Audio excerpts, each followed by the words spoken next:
Kalina Oktarani layangkan somasi untuk mantan suaminya, Vicky Prasetyo. Oga tanggapi.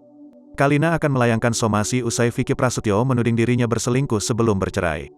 Namun, Vicky Prasetyo tidak masalah apabila Kalina akan melayangkan somasi, yang terpenting baginya adalah saling introspeksi diri. Ia bebaslah mau apapun ranahnya, evaluasi diri aja masing-masing, daripada saling jago-jagoan, tegas-tegasan. Di balik kesalahan ini semua pada introspeksi, dan tutup, lembarannya habis, kata Vicky Prasetyo di kawasan Gatot Subroto, Jakarta, Sabtu, tanggal 26 Februari tahun 2022. Dengan begitu, Vicky Prasetyo menegaskan tidak akan mengklarifikasi ucapannya yang menyebut Kalina Oktarani berselingkuh dengan pria lain. Ya, enggak ada masalah lah saya bicara dan bisa dipertanggungjawabkan. Enggak ada klarifikasi, yang ada kita ngurusin ibu aja udah, ucap Vicky. Ketimbang mengurusi persoalan ini, Vicky Prasetyo menyarankan agar Kalina memperbaiki hubungannya dengan ibunda, En Wardana. Diketahui, hubungan Kalina dan ibundanya tidak akur.